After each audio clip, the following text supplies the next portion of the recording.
My girlfriend messaged me. I'm keeping the child, but I'm listing my former partner's name on the birth certificate. It's simpler that way. I responded with a single word. Fine. After that, I terminated the rental agreement for our shared flat, forwarded her message to her ex, and dispatched a congratulations on becoming a father gift hamper to him. The phone call I received from his enraged spouse. Original post. I, 31 male, received the text while seated in the lobby of her initial obstetric checkup. Allow that to register. I was right there to back my expectant partner, and she unleashes this revelation through a message while I'm merely a few yards distant. The note from Jessica, 29 female, I'd been reflecting. When the infant arrives, I'll place Trevor's name on the birth certificate. It's more convenient for coverage and such. You get it, don't you? We know the reality. That's what counts. Trevor, her previous boyfriend, the man she vowed she hadn't contacted in more than 12 months.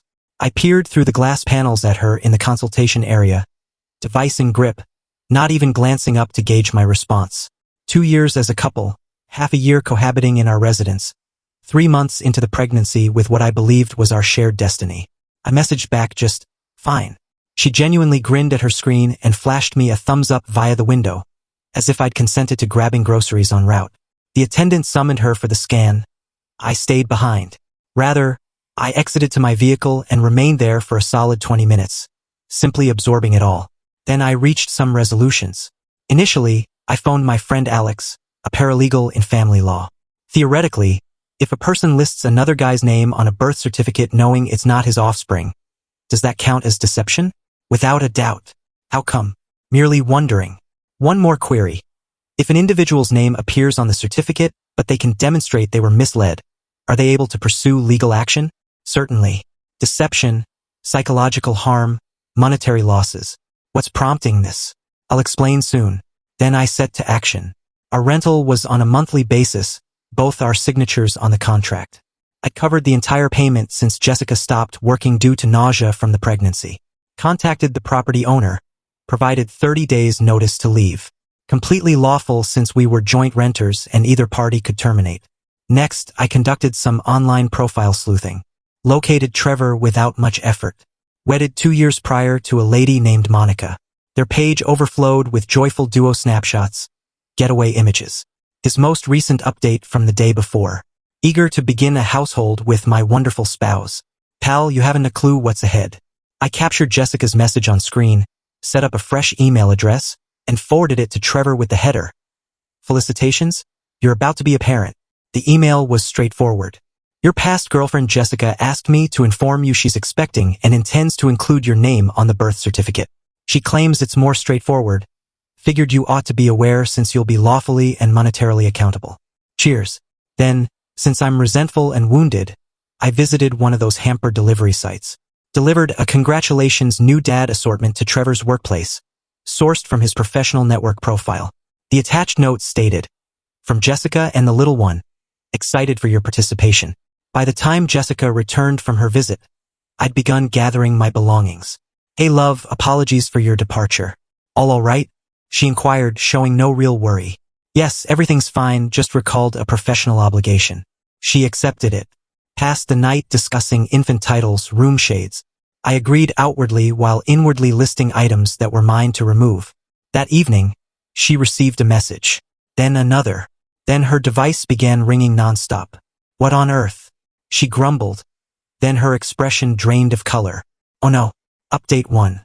The consequences unfolded swiftly and dramatically. Jessica's phone went into overdrive. She kept ignoring the rings, but they persisted. Eventually, she picked up one on loudspeaker, unaware I could overhear from the sleeping area, where I was resting. It was Trevor, and he was livid. What in the world, Jessica? What infant? What certificate? I haven't a clue what you're on about. Stop fabricating. An anonymous person forwarded me your message regarding listing my name on a birth certificate. Monica is freaking out. She believes I was unfaithful. An anonymous person forwarded you. Oh no, it's not as it appears. Then how is it? Are you with child? Affirmative, but is it mine? Extended silence. Negative. Then why on earth would you include my name on the birth certificate? It's complex. You possess superior coverage via your employment. And are you out of your mind? That's deception. And I'm wedded. I realize you're wedded. That's precisely why it could succeed. You wouldn't seek guardianship, so he disconnected. Jessica burst into the sleeping area. Did you forward that message to Trevor? I rose, feigned ignorance. What message? Stop acting clueless. An unknown party sent him our confidential exchange. Our confidential exchange about you planning deception? She had the nerve to appear insulted. It's not deception. It's merely documentation. It's exactly deception, Jess. You intend to falsify an official record. For the infant's advantage, Trevor has excellent coverage through his technology position. You're independent. Your coverage is inadequate. So you chose alone to engage in deception and burden another man monetarily with my offspring. It's not that way. He wouldn't need to actually contribute anything, except be lawfully and monetarily accountable for 18 years. You're exaggerating. Am I? Did you consider that he's wedded? That this might ruin his union? She sighed dramatically. That's not my concern. And there it was. The facade entirely dropped. The following morning, while Jessica showered, her device rang. The display showed Monica. I allowed it to voicemail, but Jessica listened later, unaware I was eavesdropping from the corridor. You despicable, marriage-ruining scum. Trevor disclosed everything. If you include his name on any paperwork, I'll litigate you into ruin. I'm an attorney, darling, and your scheme is deception. Keep distance from my spouse or I'll demolish you. Jessica actually chuckled. She's overly theatrical. That afternoon, I received a call from an unfamiliar number. It was Monica. Are you Jessica's partner? Temporarily. You dispatched that email to Trevor? I can neither affirm nor refute. Gratitude. He was nearly unwittingly tied legally to a child not his own. You rescued us from a disaster. He ought to consult an attorney. Record all details. In progress, may I inquire, is the infant yours? Allegedly. Allegedly. Well, she aimed to list another man's name on the certificate because it's simpler. Leads me to question what else she deems simpler. Monica paused briefly. Obtain a DNA verification. Already intending to. That night, Jessica declared she would reside with her mother until the chaos subsided. Chaos would subside if you hadn't attempted deception. I noted. You violated my confidence. You acted secretly. I relayed a message about you acting secretly. The infant you're bearing that I assumed was mine, you wished to lawfully proclaim as another man's. It is yours. I merely figured. You figured you could utilize Trevor's coverage and funds while I acted as parent. That's your figure. She began weeping. You fail to comprehend the strain I'm facing. Pregnancy is challenging. I'm simply attempting to do what's optimal. What's optimal is avoiding deception. She gathered a suitcase and departed.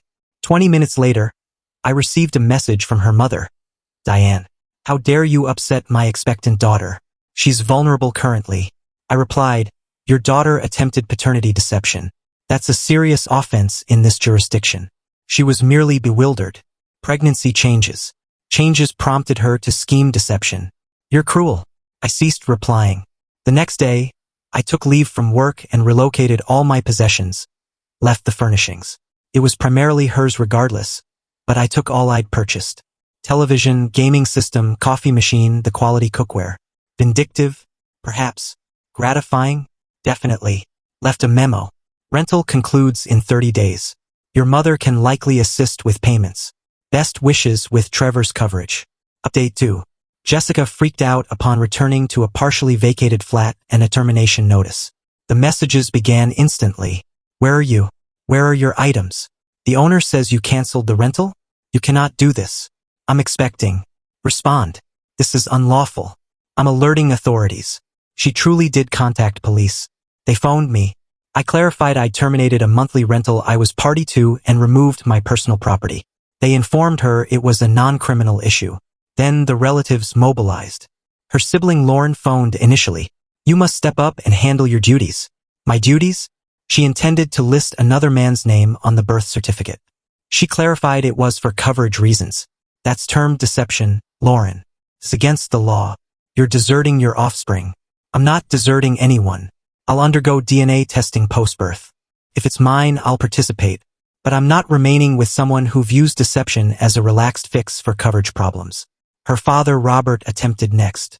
Alternate tactic. Young man, I understand Jessica erred. But, erred? She schemed to falsify an official record and tie another man legally to a child. She wasn't clear-headed. She was clear-headed enough to message me about it while I waited in the lobby of her obstetric visit. That's quite deliberate. Can't you pardon her? For the infant, I can co-parent if the infant's mine. But I can't rely on her. She revealed her true self.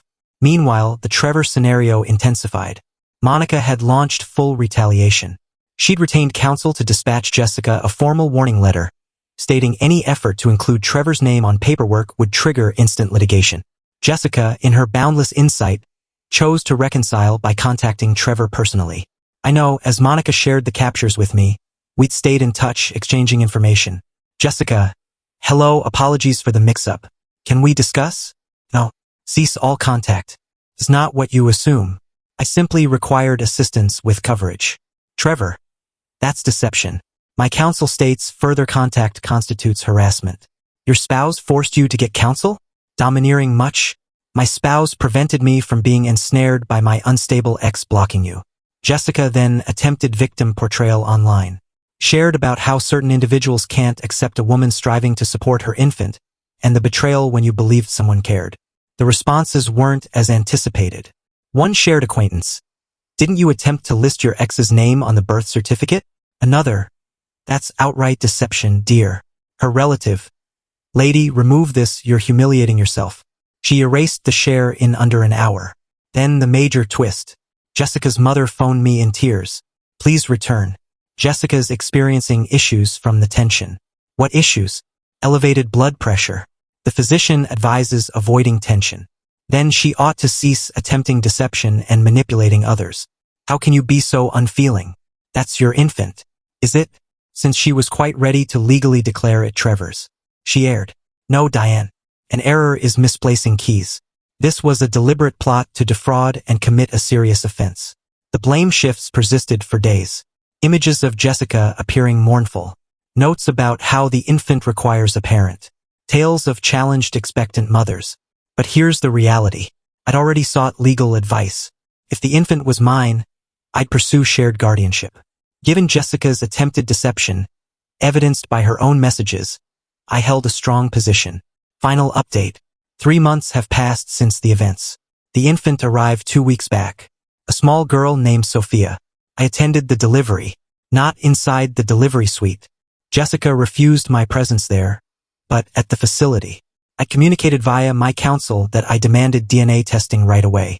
Jessica resisted initially, called it demeaning, and evidence I never relied on her. But when hospital personnel noted I held the legal entitlement to demand it prior to any signatures, she relented. Outcomes returned in 48 hours. Sophia is mine. The alleviation was immense. Succeeded instantly by fury that Jessica had been prepared to strip me of my daughter for superior coverage. But here's where Jessica's self-importance truly gleamed. With DNA verified, she anticipated I'd promptly return and form a household. See, I informed you she was yours. Now we can move past this. No, Jessica. We're not a couple. I'll seek shared guardianship. Her expression shifted from optimistic to enraged. You can't seize my infant. Our infant. And I'm not seizing her. I'm requesting shared guardianship. That's equitable. Equitable? You deserted me during pregnancy. You attempted paternity deception. I possess it documented. She employed every tactic available. Sophia requires her parents united. Should have considered that prior to deception. I'm nursing. She can't separate from me. Expressing milk is an option. You lack infant knowledge. Online videos and caregiver courses are available. I'll ensure you never encounter her. Best of luck in litigation. My counsel submitted for shared guardianship right away. Jessica responded seeking sole guardianship with monitored visits for me, alleging I was unreliable and had deserted her during pregnancy. The tribunal session occurred last week. Jessica arrived portraying the sufferer. Gentle tone, tears prepared, full act. Her counsel claimed I was an unsuitable parent who deserted an expectant woman. Then my counsel displayed the proof. The initial message about listing Trevor's name on the birth certificate. Message threads where Jessica conceded it was for coverage deception. Monica's affidavit about Jessica attempting to tie her spouse legally to another man's child. The formal warning Jessica got. Reputation references including my boss and local residents. The magistrate's expression was memorable. He directly questioned Jessica. Ma'am, did you truly intend to list another man's name on the birth certificate? I was disoriented. Pregnancy changes. This message appears quite explicit. You stated it was more convenient for coverage. I wasn't rational. Ma'am, trying to alter a birth certificate is criminal. Jessica began sobbing. Genuine tears now. The decision. Shared legal guardianship with a phased physical schedule. I have Sophia every weekend presently, advancing to equal split when she's half a year old. Jessica must undergo therapy for at least half a year.